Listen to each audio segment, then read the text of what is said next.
Además,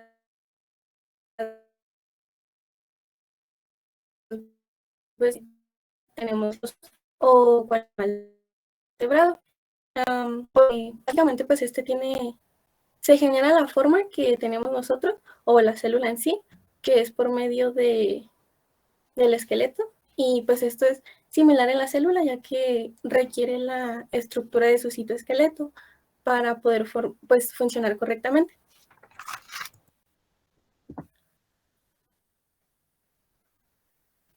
Luego, de manera general, sus características básicamente son que abarca una gran parte en el citoplasma, además de que es un arreglo proteico de soporte eterno, tanto las eucariotas como procariotas. En este caso me estoy enfocando más en las células eucariotas. En las células procariotas cabe recalcar que el citoesqueleto es mucho menos complejo que en las eucariotas. Luego voy a hablarles ya sobre la estructura que tienen el citoesqueleto. Bueno, el citoesqueleto está conformado por 3 tipos diferentes de filamentos, los cuales son los filamentos intermedios, los microtúbulos y los filamentos de actina. Cada uno de estos contiene pues propiedades estructurales físico-químicas diferentes y mecánicas. Ahora les voy a explicar un poco detallado cada uno de estos. Los microfilamentos de actina son básicamente los filamentos más delgados que están ubicados dentro del citoesqueleto. Estos están formados por una proteína llamada actina y tienen cerca de 6 nanómetros de diámetro. Estos básicamente se encuentran principalmente asociados con la cara interna de la membrana, y estos también se asocian con otro tipo de proteínas que se encuentran dentro del mismo citoesqueleto. Este tipo de filamentos son muy importantes, ya que ayudan para la formación del anillo contráctil, que esto es durante la separación de las células hijas después de la división que se genera. Y luego, pues aquí podemos encontrar, básicamente es como una acercación en el microscopio sobre los haces de actina, y luego aquí es una imagen simple que es donde está explicando que se encuentran asociados en una membrana, y luego están los microfilamentos. Estos básicamente pues son los polímeros que están en forma de, de filamentos, se me fue la palabra, perdón. Son son básicamente de 8 nanómetros de distancia. Estos están formados por monómeros de actina. Se encuentran, según lo que estuve leyendo, cada uno tiene ya sea ATP o ADP, esto ya es dependiendo. Cada microfilamento está conformado por 2 hebras de la actina, y estos se encuentran enrollados en forma de hélice, o sea, como una forma de como de cadena. Ok, ahí son 8 nanómetros de diámetro. Ahorita dijiste de distancia. Y ahí sí, perdón.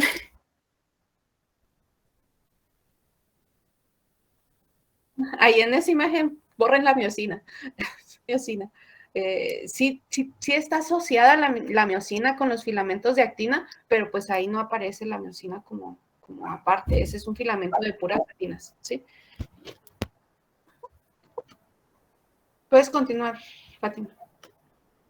Aquí. Luego se encuentran los filamentos intermedios. En este caso, el tamaño de estos varía, ya que puede ser a partir de los 10 nanómetros, y estos también dependen de su composición, dependiendo de la familia de proteínas fibrosas al que pertenezcan. Pero según lo que leí, generalmente pertenecen en tejidos específicos. Estos filamentos básicamente pues, no son los que participan en el movimiento celular, sino que son los que participan en el soporte estructural y también en la resistencia mecánica, creo. Sí. Y estos básicamente es un ejemplo, fue lo que encontré más cercano a lo que es un filamento intermediario. Intermedio. Y luego está lo que es el ensamblaje de un filamento intermedio. Este es de 10 nanómetros de esto no estoy segura si es de distancia o de diámetro. Todas las... ¿Todo es de diámetro? Es de diámetro. La longitud, esa ya varía, o sea, no es algo que puedas medir así, porque varía entre microtúbulos, hay unos más cortos, hay unos más largos, igual los filamentos intermedios va a haber unos más cortos, más largos, pero todos tienen el mismo diámetro. Por eso, Okay. a las medidas a las que te refieres es del diámetro, ¿sí? Del diámetro. Ok, muy bien. Solo tenía esa duda porque no había leído algo que lo especificara. Bueno, el ensamblaje de los filamentos intermedios se realiza de una manera jerárquica. La unidad básica y esencial para los dímeros básicamente son estas pequeñas cosas que se alcanzan a ver aquí. Esto está constituido por 2 dímeros y estos se unen, bueno, todos los dímeros creo que se van uniendo finalmente a los filamentos y a través de estos se generan por un proceso de compactación. Estos se ensamblan y finalmente cada filamento que se genera aquí contiene alrededor de, creo, eran 8 profilamentos, que son los que se generan como enredados en una cuerda, que son, por eso se ven así como muy juntos, o no sé cómo especificarlo, pero se ponen uno sobre otro en una estructura en modo de como de cuerda. Ay. Luego se encuentran los microtúbulos, que en esto no encontré exactamente, pero leí que estaban en 3 tipos de filamentos, pero que los de mayor tamaño generalmente eran de 25 nanómetros. Y estos están formados por dímeros igualmente, que son básicamente 2 subunidades, que son de alfa y de beta. Estos son de una proteína que es llamada tublina o tubulina.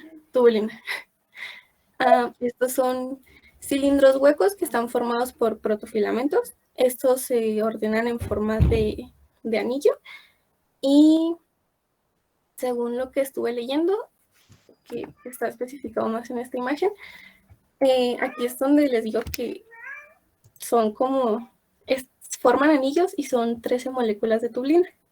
Y luego también aquí se encuentra las 2 subunidades que son el alfa y el beta, y pues todas estas son de tublina. Y luego estos son funcionales en la separación de los cromosomas después de la replicación del ADN nuclear, y esto es también en la estructura celular. También tienen funciones ahí. Y luego se encuentra el centrosoma. Esta es una estructura celular la cual está involucrada en el proceso de división celular. Une básicamente las proteínas de los microtúbulos. Creí que había puesto una. Estos se ensamblan, que es básicamente lo que se alcanza a ver aquí. Y ¿dónde está el centrosoma? es que según yo había puesto una imagen, pero no aparece. Pero son estas cositas que se alcanzan a ver aquí. Ajá, ok. Y luego, pues estos básicamente se forman para generar 2 ejes y, bueno, generalmente son 2 ejes, pero se pueden generar 2 centros o más, y estos ayudan en las cromosomas para la replicación de las células hijas. Okay, okay. Duplica el número de centrosomas. En vez de uno, pues va a haber dos, porque estos van a formar los poros del uso mitótico, y van a participar no en la replicación, en la separación de los cromosomas. Ya cuando se separan es porque ya se replicaron. ¿Ok? Sí. ¿Qué más? Luego se encuentran, aquí están como más especificados los 3 filamentos que son los intermedios, los microtúbulos y luego los SAS que son formados por el filamento de la actina. Los haces. Y luego otras estructuras que están dentro del citoesqueleto son los flagelos y los cilios. Los flagelos básicamente son los que ayudan al desplazamiento. Un ejemplo de estos pues son los espermatozoides, ya que el flagelo les permite tener cierta movilidad. En los cilios es algo similar porque también ayudan en el movimiento, pero estos son un poco más pequeños y son creo que contienen más cantidad que los flagelos. Y estos son un ejemplo de los cilios son los que ayudan en la célula respiratoria, ya que estos son los que desplazan el polvo en las fosas nasales. De estos no encontré mucha información nuestra. Después los vamos a volver a ver. Ok, fue lo único que encontré y pues las imágenes que encontré fueron estas. Ok, pero ¿por qué no encontraron información? Bueno, igual eso lo vamos a ver más adelante. ¿Qué más? Y luego, pues ya finalmente estarían las funciones del citoesqueleto. Algunas de sus funciones son que este cumple pues con una gran variedad de funciones, las cuales están relacionadas con los 3 tipos de filamentos que lo componen. Algunas son que soporta el volumen citoplasmático. En este pues, se encuentran los órganos celulares de las eucariotas y los componentes celulares de las células procariotas. Además participa en la división celular, tanto en la separación de los cromosomas y después pues de la réplica en la separación de las células hijas. También nos ayuda a que la célula mantenga su forma. Según lo que leí, también puede hacer que esta la cambie, pero es dependiendo de las necesidades que tenga la célula y también de de su exterior, o sea, del exterior de la célula, o sea, de sus condiciones. Y pues creo que sería todo de mi parte. ¿Ya?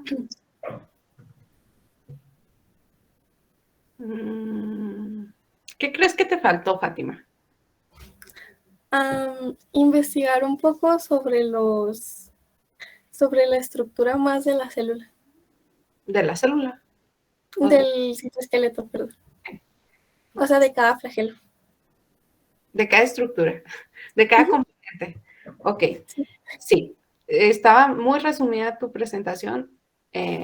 Ahí lo que les puse que debían de leer para hoy era bastante, bueno, bastante comparado con lo de otras clases, en ambos libros. Entonces, esto era para que fácilmente duraran la hora completa exponiendo, ¿sí? O sea, ya todo y bien explicado. Entonces, estaba demasiado resumido.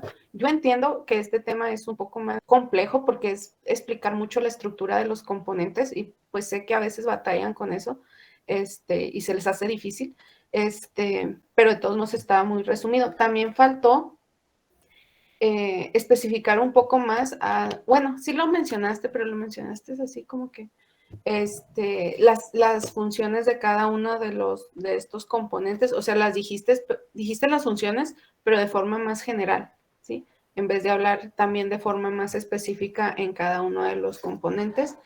Y faltó mencionar las proteínas asociadas sobre todo a lo que son los microtúbulos y a los filamentos de actina, que son bastantes. Sobre todo en el caso de los filamentos de actina son muchos ejemplos. y en ambos libros, Ross y Kirschenbaum, les mencionaban al menos entre los dos, no sé, al menos unas 10 proteínas distintas que están asociadas al funcionamiento de los filamentos de actina, ¿sí? No es que se las tengan que aprender todas, pero que sí sepan que estas proteínas pues controlan el cómo se comportan y cómo se estructuran los filamentos de actina, por ejemplo, ¿sí? ¿Qué más? Por otro lado, pues en cuanto a las diapositivas, estaban bien, sin muchas letras, bastantes imágenes. Trataste de explicar las imágenes, eso me agrada siempre, pero sí estaba muy resumida tu presentación. ¿Ok? Entonces hay que no resumir tanto para la próxima. Pero pues sí, en este mismo de así de explicar, o sea, se nota, les repito, o sea, se nota cuando hacen el esfuerzo, nada más que hay un esfuerzo para hacer tu exposición un poquito más larga, ¿ok? Bueno, vas a dejar de presentar. Mañana le toca exponer a Alan, ¿verdad, Alan? Sí, ok. Sobre los centriolos. Los centriolos, que está relacionado con el funcionamiento de los microtúbulos. Entonces ahorita yo les voy a empezar a hablar de cada uno de estos componentes. En los otros salones nada más me alcancé a exponer microtúbulos o explicarles la parte de microtúbulos. Entonces ahorita les explico esa parte. Mañana empiezas tú y das tu exposición. Está cortita comparada con lo que debió de haber sido hoy. Y terminando tu exposición, sigo con lo que son filamentos de actina y filamentos intermedios, ¿ok? Entonces, chicos, yo les recomiendo que estudien muy bien lo que es citoesqueleto, porque les va a ayudar cuando lleguemos a tejido epitelial. Les repito, más o menos como la mitad del capítulo de epitelio, que es un capítulo largo, está relacionado con componentes del citoesqueleto, ¿sí? Porque vamos a ver cilios, bueno, el flagelo no tanto, pero sí cilios, microvellosidades, estereocilios, vamos a hablar de desmosomas, sonuladerens, contactos focales, hemidesmosomas, y todas estas estructuras están relacionadas con el citoesqueleto y todas estas están presentes en las células epiteliales. También cuando veamos tejido muscular, filamentos de actina y proteínas asociadas a filamentos de actina, pues es la base de la contracción del músculo, ¿sí? Entonces, sí si no quieren batallar más adelante, ¿sí? Y también les recomiendo que estudien primero y lean primero, bueno, ese es ya mi punto de vista, ya muy personal, la parte en el ROS, porque en el Kirschenbaum viene más como reburujado, no sé, porque empieza a hablar de filamentos y luego les pone y les habla de cilios, pero todavía ni siquiera les explica las estructuras de los filamentos, no de los cilios, perdón, de las microvellosidades, y luego ya les explica la estructura y luego se pasa a enfermedades y luego les explica las funciones. Entonces se me hace como que no tiene un orden. Y en el ROS, pues sí viene más organizada la información. Póngale que es la misma información, pero viene organizada, a mi parecer, de mejor manera.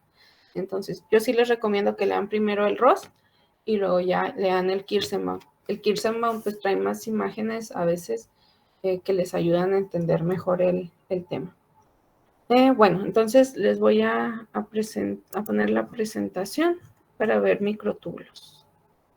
Ya la introducción, pues ya esa ya no la voy a dar, de citoesqueleto, nada más me voy a pasar directamente a hablar de microtúbulos.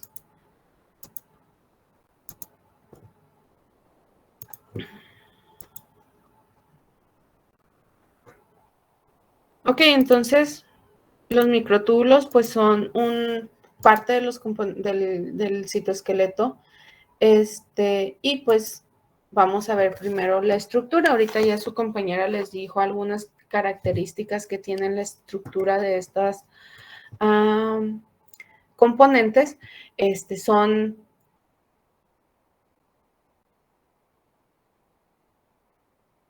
de los 3 componentes del citoesqueleto son los de mayor diámetro, tienen un diámetro de entre 20 y 25 nanómetros, son estructuras cilíndricas huecas, ¿sí? Aquí, si pudiéramos ver bien, aquí estaría hueco en el centro.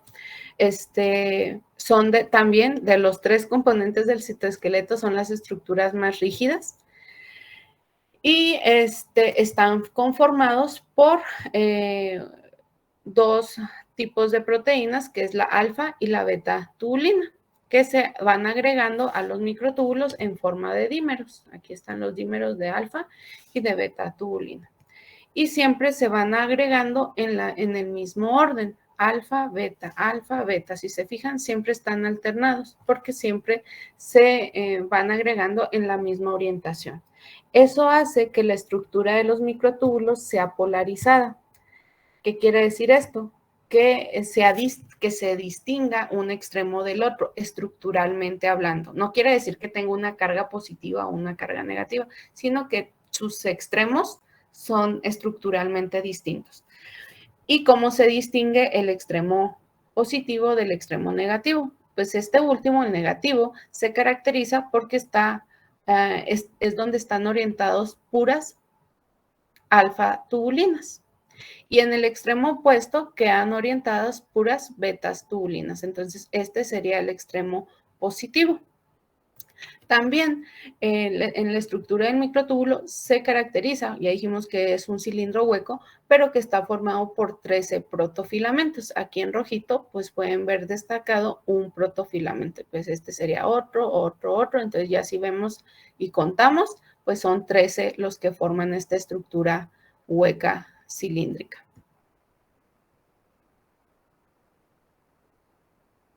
¿Sí? También les había mencionado, pues se van agregando los dímeros de tubulina, pero para que estos dímeros se puedan agregar a los extremos del microtúbulo, estos dímeros deben de estar unidos a GTP. Entonces aquí los vamos a distinguir porque, en esta imagen los vamos a distinguir porque el dímero, pues la beta tubulina está en roja, ¿sí? Cuando está unido a GTP. Entonces, el dímero unido a GTP, cuando se une ya al microtúbulo, el GTP hace que la unión entre los distintos dímeros sea una unión muy estable, ¿sí? También, ya hablando del comportamiento de los microtúbulos in vivo, aquí les voy a hablar únicamente de in vivo, cómo se comportan dentro de la célula. Se observa que el extremo positivo es por el extremo que crece el microtúbulo, o sea, se va haciendo más largo, ¿sí? Esa es una característica que tienen los microtúbulos, que pueden crecer y hacerse más cortos, o sea, su longitud puede ir variando, y eso es a través del extremo positivo. Puede crecer cuando se le agregan estos dímeros de tubulina, o también se pueden retirar los dímeros de tubulina ya en un caso específico. Posteriormente, una vez que se unen estos dímeros y forman ya parte de la estructura del microtúbulo, el GTP que está unido al dímero se hidroliza y ya no está unido entonces el dímero a GTP, sino queda unido a GDP, que es cuando ya la beta tubulina está en rosita. ¿Qué es lo que pasa aquí? Que cuando los dímeros de tubulina están unidos a GDP, la estructura es menos estable, ¿sí? Entonces, ¿qué es lo que pasa aquí? Que eso, pues cuando se van agregando, pues todos pueden unir. O sea, el requisito es que deben de estar unidos a GTP y aparte el GTP ayuda a que la estructura pues sea estable. Pero ¿qué es lo que pasa aquí? Que cuando el microtúbulo empieza a crecer con mayor lentitud, pues hagan de cuenta que estas secciones que todavía están unidas a GTP, pues van hidrolizando el GTP y ya en vez de estar rojas, están ya rositas. Y luego estas ya se vuelven rositas y luego estas rositas y estas. Entonces, si la adición de los dímeros de tubulina es muy lenta, llega un momento en que desaparece esta sección que es la que está unida, donde los dímeros de tubulina están unidos a GTP. A esta sección se le llama casquete de GTP. Entonces, les repito, cuando los dímeros se unen ya muy lento y que el GTP está siendo hidrolizado, pues este casquete puede llegar a desaparecer, o sea, todo el microtúbulo estaría en color rosita, ¿sí? Entonces, ¿qué es lo que pasa? Que el extremo del microtúbulo, si ya están estos dímeros unidos a GDP porque ya se hidrolizó, entonces esa estructura se vuelve inestable y colapsa, se despolimeriza o se acorta. Y eso es lo que provoca el acortamiento del microtúbulo. Entonces les digo, este extremo positivo puede crecer y polimerizarse a través de la polimerización o puede acortarse cuando acortarse y a través de la despolimerización o cuando se van retirando los dímeros de tubulina. Nada más aquí que hay que destacar que se van separando dímeros, pero ya unidos a GDP, ¿sí? Porque el GTP ya se hidrolizó. Eso es lo que pasa en el extremo positivo. Entonces quedamos que este extremo positivo va a estar cortándose o polimerizándose y despolimerizándose. A este comportamiento se le denomina inestabilidad dinámica, ¿sí? Porque crece y se acorta, crece y se acorta. O sea, no, los microtúbulos por sí solos no van a tener una longitud estable, sino que están creciendo y decreciendo. Por eso es inestabilidad dinámica, o sea, están continuamente cambiando su longitud. ¿Qué pasa con el otro extremo? Perdón, se me olvidaba. También, es que recibe muchos nombres. Cuando les digo que desaparece este casquete de GTP y decrece, se le dice que colapsa. ¿Sí? Hay la estructura. Ay, se me fue el nombre, permítanme tantito. Se le denomina catástrofe, ¿sí? Cuando se desaparece el casquete y empieza a cortarse el microtúbulo, se desensambla todos los dímeros de tubulina, a esa etapa se le denomina catástrofe. Y cuando esta vuelve a crecer, se le denomina rescate, o sea, cuando vuelve a polimerizarse. Entonces, pues se están alternando entre fases de catástrofe y rescate, catástrofe y rescate. Eso, les repito, es en el extremo positivo. ¿Qué pasa con el otro extremo? Donde está el extremo negativo, que es donde están orientadas las alfa-tubulinas. En el caso ya in vivo, los microtúbulos no crecen a partir de la nada, sino tienen sus centros de nucleación, que es el sitio a partir de donde empiezan a crecer los microtúbulos.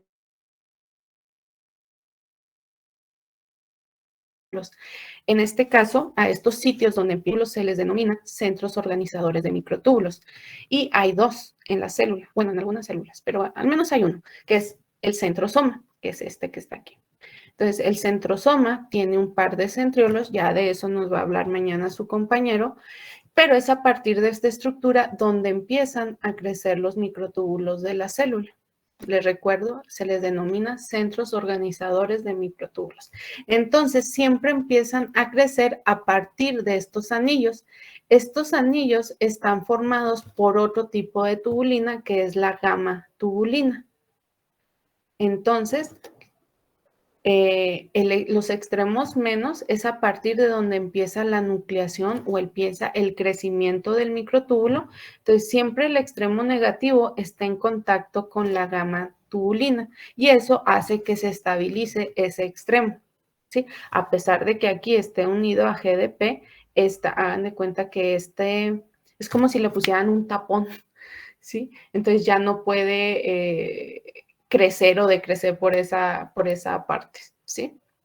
Entonces, si se fijan, aquí todos los microtúbulos crecen a partir de su extremo negativo y más bien, se nuclean a partir de su extremo negativo y crecen a partir de lo que es el extremo positivo. Este es el extremo que va a estar creciendo y decreciendo continuamente. También eso hace que los microtúbulos dentro de la célula pues tengan una orientación definida. El centrosoma, que es a partir de donde ocurre esta nucleación, están cerca del núcleo. Entonces los microtúbulos, su extremo negativo siempre va a estar orientado hacia el núcleo, hacia el centro de la célula. Positivos siempre van a estar orientados hacia la periferia celular o hacia la membrana plasmática, ¿sí? Creo que aquí ya mencioné todo. Bueno, entonces les decía, los microtúbulos pues tienen su lugar de nucleación, que son los centros organizadores de microtúbulos, y pues estos microtúbulos van a crecer o van a empezar a ensamblarse a partir de lo que son los anillos de gamma tubulina. Les decía, en las células hay dos, ¿qué pasó? Maestra, ¿sí me podría decir qué es GTP y qué es GDP? O sea, sin abreviar. GTP es guanosina trifosfato o trifosfato de guanosina. Ahí depende. Las siglas normalmente están en inglés, entonces sería trifosfato de guanosina, como que la traducción correcta. Y el otro, el GDP, es difosfato de guanosina. Entonces la diferencia aquí es un grupo fosfato. Este tiene 3 y este tiene 2. ¿Sí? Y son nucleótidos. Son nucleótidos que se unen a los dímeros de tubulina. ¿Qué pasó? Sí, maestro, yo también me confundí en esa parte de GTP y el otro no lo comprendí muy bien. Ok. Es que aquí no aparece el GTP, ¿sí?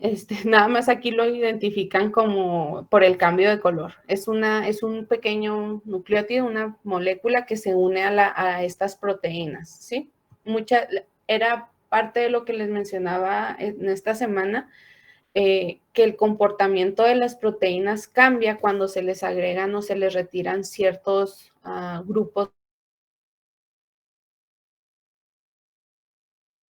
funcionales. Dentro de estos grupos funcionales o dentro el comportamiento de muchas proteínas depende si están unidas, por ejemplo, a GTP o a GDP, por ejemplo, o otras es cuando se unen a ATP. Estas son las dos más comunes, o a grupos fosfato en específico, cuando se fosforilan o cuando se desfosforilan. Entonces, les repito, aquí, bueno, sí queda claro que los microtúbulos crecen cuando se añaden estos dímeros, ¿sí? De tubulina, de alfa y beta. Eso sí queda claro. Pero tienen un requisito. Estos dímeros deben de estar unidos a GTP. Déjenme ver si tengo otra imagen. Déjenme la busco.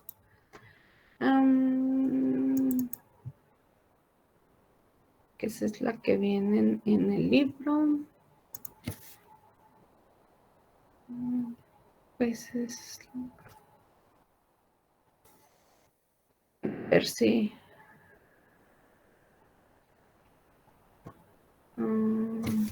pues no. No, pues que casi siempre es la misma imagen.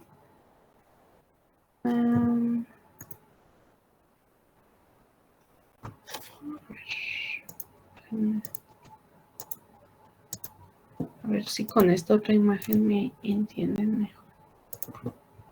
Es lo... Ok, a ver. Sí, con esta imagen queda mejor comprendido. Entonces, aquí nada más nos vamos a enfocar en un solo protofilamento, ¿sí? Pero pues es aquí lo mismo. Entonces, les decía, los microtúbulos tienen su extremo negativo y su extremo positivo y van creciendo por su extremo positivo cuando se les agregan estos dímeros de alfa y beta tubulina.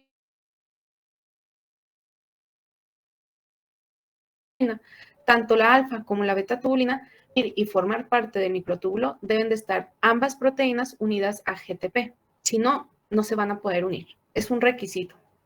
Entonces, ya una vez que llegan y se unen, les digo, estos dímeros, cuando están unidos ambos, alfa y beta tubulina a GTP, hace que esta estructura, el extremo positivo, sea muy estable y le permite seguir creciendo. ¿Dudas hasta ahí? Entonces se podría decir... Ajá, sí. Ok, entonces se podría decir que la unión tanto de la alfa tubulina como de la beta tubulina con GTP ya va formando el GDP. Ok. Es el GTP nada más. Aquí todavía está unido a GTP. ¿Qué es El lo que GTP es pasa? como si fuera la energía, ¿no, maestra? Para que Sí, es pueda exactamente. unirse a los polímeros. Ajá, exactamente. Hagan de cuenta que aquí van transportando energía.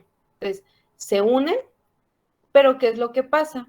Que la beta-tubulina tiene otra función, aparte tiene función o llega una GTPasa. Las GTPasas lo que hacen es hidrolizar el GTP. ¿Qué quiere decir esto con hidrolizar? Le va a quitar un grupo fosfato. Acuérdense que es guanosina trifosfato. O sea, tiene 3 grupos fosfato. Entonces, lo que va a pasar cuando se hidroliza el GTP es que va a perder uno de sus 3 grupos fosfato. Entonces, ya no va a tener 3, va a tener 2. Por eso se convierte o pasa a ser de GTP a GDP. ¿Sí? Y eso ocurre ya estando, o ya cuando estos dímeros ya están formando parte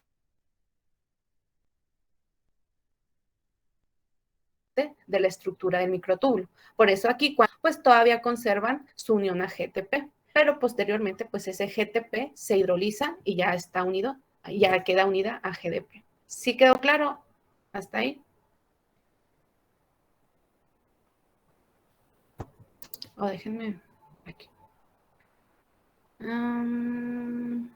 Entonces, para que le entiendan, vamos a dibujar la GTP. Vamos a poner que es el GTP con 3 grupos fosfato. 1, bueno, los voy a poner como X. 1, 2, 3. ¿Sí? Entonces, ese es un requisito. Debe de tener unido el GTP. Los dos, tanto alfa como beta. Nada más me voy a basar en el de la beta-tubulina. Entonces, cuando se unen, pues es porque aquí pues sigue unido el GTP con sus 3 grupos fosfato. Pero, ¿qué es lo que pasa? Que ya después esa beta-tubulina va a liberar, se va a hidrolizar y va a perder un grupo fosfato. Entonces ya no va a ser trifosfato, va a ser difosfato. Es lo único, ahí lo único que se separa es un pequeño grupo fosfato, ¿sí?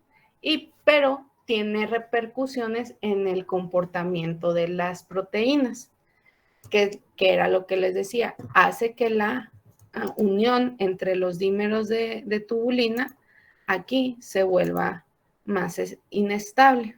Pero aquí no hay problema en los de en medio porque están en medio, ¿sí? O sea, es como son todavía parte del montón. El problema es cuando desaparece ese casquete de GTP que les mencionaba. Este casquete es el que le aporta estabilidad al extremo positivo. Casquete, como aquí, es cuando ya los dímeros que ya están unidos a GDP, pues se empiezan a retirar y es cuando empieza a decrecer el microtúbulo. ¿Qué pasó? Entonces, esa inestabilidad dinámica solo ocurre en el extremo positivo, en el negativo no.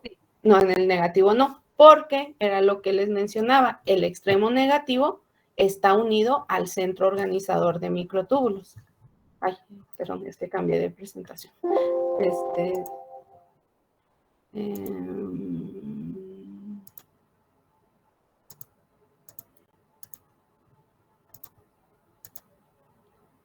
Sí, aquí está. Les decía, eso nada más ocurre en el puro extremo positivo, ya hablando de las células in vivo, ya cómo se comportan los microtúbulos en la célula, ¿sí? Aquí lo veíamos, o sea, este extremo es el que crece y decrece, y el extremo positivo, el extremo negativo es el que está junto a la gama tubulina. Entonces les digo, la gama tubulina es como si fuera un tapón, ¿sí? Y ese tapón va a impedir que al menos por este extremo colapse la estructura. Si va a colapsar por el extremo positivo. ¿Sí quedó claro hasta ahí? ¿O alguna otra pregunta o duda? No me estaba bien. Ok. Aquí, de hecho, aquí abajo lo pueden ver en esta imagen. Fíjense cómo los microtúbulos nada más crecen y decrecen de un extremo, o sea, todos crecen a partir de un mismo centro, o sea, que sería este. y cómo su longitud varía. Unos en un momento están más largos y más cortos. Eso es lo que pues es la inestabilidad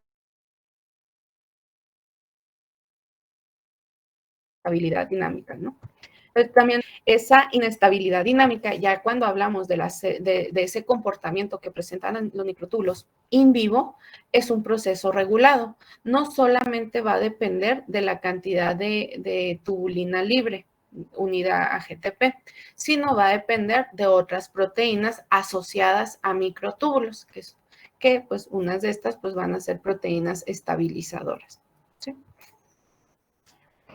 Ya hablando de las funciones de los microtúbulos, pues los microtúbulos van a desempeñar varias funciones. Unas ya las ha mencionado su compañero ahorita, compañera, perdón. En conjunto con los otros componentes del citoesqueleto, pues ayuda a darle forma a cada una de a cada tipo celular. También participa en el movimiento celular. Aquí también contribuye con lo que son los filamentos de actina. También los filamentos de actina tienen mucho que ver con el movimiento celular. Una de las más importantes dentro de los microtúbulos y más particulares es que participan en el transporte de vesículas y orgánulos. Ahorita en esta función, imagínenselos como si fueran rieles del tren, o sea, los vías del tren. Prácticamente esa es la función que desempeñan los microtúbulos al funcionar o al facilitar el transporte de vesículas y orgánulos. También ayudan a mantener los orgánulos en determinadas localizaciones dentro de la célula. También participan en la endocitosis y la exocitosis, pues esto tiene que ver con las modificaciones de la membrana celular y el movimiento, porque pues ya ven en la endocitosis y la exocitosis, la membrana pues se invagina o se vagina, entonces se modifica la estructura de la membrana y pues ahí también participan componentes del citoesqueleto, aunque principalmente son los filamentos de actina. Y pues una de las más importantes también es que los microtúbulos participan en la separación de las cromátides hermanas durante la mitosis y de los cromosomas homólogos y cromátides hermanas durante la meiosis. Y otro, pues también constituyen los centriolos celulares. Ahorita les mencionaba, estos microtúbulos crecen a partir del centro organizador de microtúbulos, pero los centriolos que se encuentran dentro del centrosoma también están formados por microtúbulos. Y otra de las funciones es que forman el axonema, también es específico de los microtúbulos, es que forman el axonema de los cilios y los flagelos. Los cilios y los flagelos también son estructuras o son, en el caso de los cilios, son modificaciones o especializaciones de las células epiteliales. Ahorita su compañera les mencionó que por ejemplo, en el tejido, en el epitelio respiratorio, ayudan a mover las partículas de polvo o el moco que se genera también, ayudan a moverlo para que lo deglutamos. Entonces, los cilios pues son estructuras que tienen movimiento y pues en su axonema, o sea, el interior del cilio o la estructura básica del cilio, pues está conformada principalmente por microtúbulos con microtúbulos, pero la estructura base, por así decirlo, del cilio es pues a partir de los microtúbulos, ¿sí? Y lo mismo con el flagelo. En el caso en nuestro caso, la única célula que presenta flagelo son los espermatozoides, ¿sí? Con los humanos. Y pues también su axonema y el movimiento de esto pues se lleva a cabo gracias a la estructura de los microtúbulos y de las proteínas asociadas a estos. Entonces les decía, pues el comportamiento de los microtúbulos dentro de la célula está regulado por proteínas asociadas a microtúbulos o también llamadas MAP. Estas MAP pues para empezar, pues tienen obviamente la capacidad de unirse a los microtúbulos, y otra es que van a modificar su comportamiento, o sea, la parte de polimerización y despolimerización que les hablé, pues va a estar controlada por este tipo de proteínas. Pueden provocar que los microtúbulos crezcan, pueden provocar que los microtúbulos colapsen, también pueden estabilizar la longitud de los microtúbulos. Por ejemplo, en el caso de los cilios son estructuras con una longitud fija. Bueno, ya cuando terminaron de crecer, entonces, pues por lo tanto, la longitud de los microtúbulos, pues también debe de ser una longitud estable. No pueden estar creciendo y decreciendo. Entonces, también, pues ahí participan algunas proteínas asociadas que ayudan a estabilizar la longitud de estas estructuras. Y pues ahí vamos a dividir en dos grupos estas proteínas. Unas son las proteínas motoras y otras son las proteínas no motoras. Las segundas, pues están asociadas principalmente con funciones estructurales, o sea, ayudó a modificar la estructura de los microtúbulos, ya sea, como les mencionaba ahorita, que formen haces, o sea, que corran de forma paralela muchos microtúbulos, que los microtúbulos estén en redes, o también lo que les decía, la estabilización que ayudan a los microtúbulos a mantener una longitud estable. Dentro de los ejemplos de las MAP no motoras, pues están las MAP 1, 2, 3, 4, y pues una de las que más destaca es la proteína Tau o MAP Tau. Esta proteína está asociada con la enfermedad del Alzheimer. ¿Por qué? Esta proteína es importante ayuda a estabilizar los microtúbulos del axón. Entonces, ustedes saben, las células nerviosas pues tienen esta evaginación o esta prolongación larga que es el axón, y este axón termina en un botón o un botón sináptico o axón, la parte terminal del axón, y en este botón sináptico es donde se libera los neurotransmisores. Sin embargo, los neurotransmisores pues muchas veces tienen que llegar, o los sustratos con los que se sintetiza el neurotransmisor pues deben de llegar a este botón sináptico, desde el cuerpo celular hasta el botón sináptico. Y esos neurotransmisores pues van a viajar en vesículas. Entonces, para esto, pues los microtúbulos del axón, a través de los cuales van a viajar estas vesículas, pues tienen que mantener una longitud estable, no pueden estar creciendo y decreciendo como loquitos. Entonces, pues ahí es donde actúa la proteína Tau.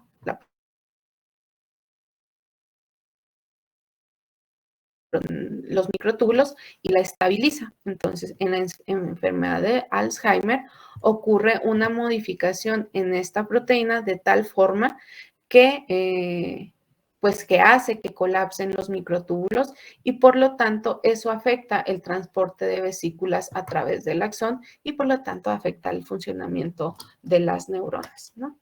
Y pues provoca la muerte de estas al final y al cabo. Bueno, este es en el caso de las proteínas no motoras. ¿Qué pasa con las proteínas motoras? Les decía, dentro de las funciones que presentan los microtúbulos está el transporte de vesículas y orgánulos y el movimiento de los cromosomas. Entonces, estas dos funciones tienen que ver con movimiento. Entonces, ahí es donde participan las proteínas motoras. Estas proteínas consumen energía porque se van a mover. Y estas proteínas, ahorita les dije, imagínense los microtúbulos como si fueran los rieles o las vías a través de los cuales van a pasar un tren. Las proteínas motoras vendrían siendo los vagones de ese tren, ¿sí? Y esos vagones van a llevar cierta carga. Y por carga me refiero a vesículas, a orgánulos o incluso cromosomas, ¿no?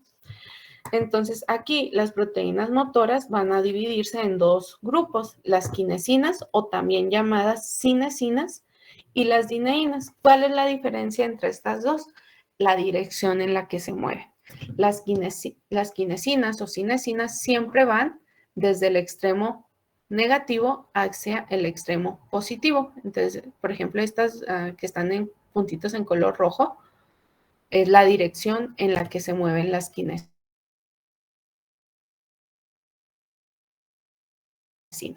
Y las dineínas van en la dirección opuesta, extremo positivo hacia el extremo negativo. Entonces están aquí marcados por los puntitos azules.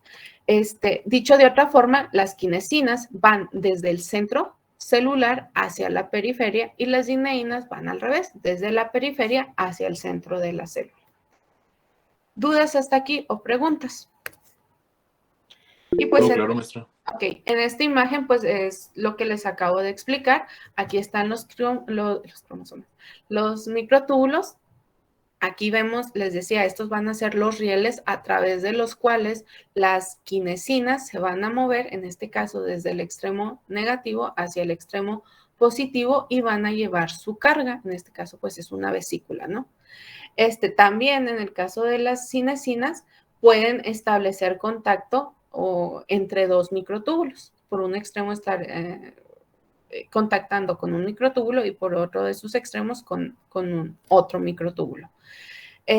Y las dineínas, pues es lo mismo. Viajan a través de, si se fijan, tienen como piecitos, por eso requieren de energía, porque esos piecitos prácticamente se van moviendo, es como si fueran caminando. A través de la superficie de los microtúbulos. Entonces, estas se van a mover desde el extremo positivo hacia el extremo negativo y pues igual van a llevar su carga, ya sean orgánulos o vesículas. Y pues les decía, estas dineínas y kinesinas pues son importantes al momento también de la separación de los cromosomas donde pues participan el uso mitótico y el uso mitótico es o sea, es estos rayitos que salen a partir de los polos del uso, que son los centrosomas.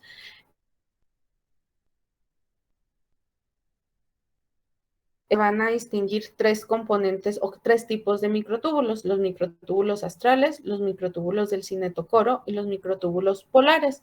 Los primeros son los que establecen contacto o se dirigen hacia lo que es la membrana celular. Los segundos, los microtúbulos cinetocóricos, son los que hacen contacto con los cromosomas a través de unas estructuras que se denominan cinetocoros, de ahí el nombre que reciben. Y los terceros son microtúbulos que entran en contacto con microtúbulos del polo opuesto, por eso se les llama microtúbulos polares. Aquí es donde aparecen también las kinesinas y las dineínas. En el caso de los microtúbulos cinetocóricos, aquí van a estar presentes, aquí en azul, perdón, las dineínas. Las dineínas, este es el extremo positivo y este es el extremo negativo. Entonces tengan en pendiente, aquí van a estar y estas dineínas prácticamente, si se fijan, están conectadas al cinetocoro del cromosoma y van a ir avanzando hacia el polo del uso. Y eso va a hacer que se separen las cromátides hermanas. Y en el caso de los microtúbulos polares, las cinesinas, que son estas bolitas negras, lo que van a hacer es que también estas se van a ir desplazando hacia los polos positivos, o sea, hacia acá y estas hacia acá, y eso va a ir separando cada vez más los polos del uso mitótico, y eso también contribuye a la separación de los cromosomas. Entonces, por eso, les repito, pues estas proteínas pues están asociadas, si se fijan, pues son motoras porque están asociadas a movimiento de vesículas, de orgánulos y en este caso de los cromosomas durante la división celular.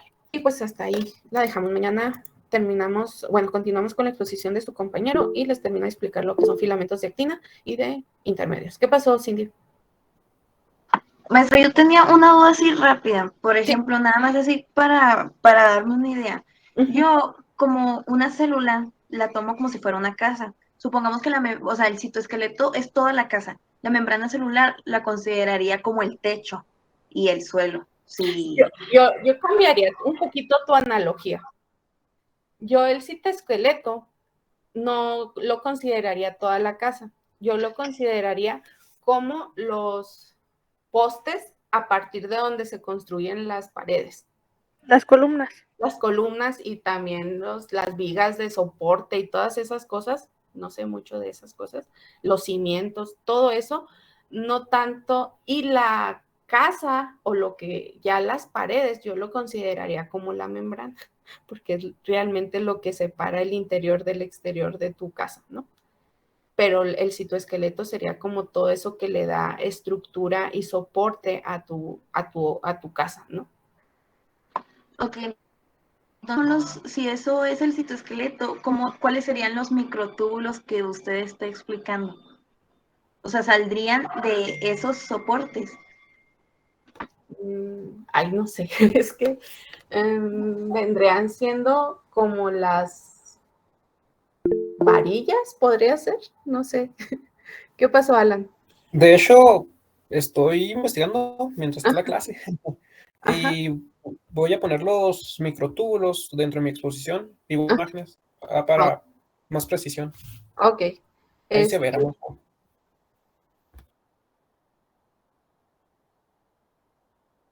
Los microtúbulos, ¿qué vendrían siendo eso para, no sé, vendrían siendo pues como es que es difícil comparar una casa con una célula, ¿sí me entiendes? Porque pues algo también que tienen los microtúbulos y los filamentos de actina es que son estructuras dinámicas que están cambiando.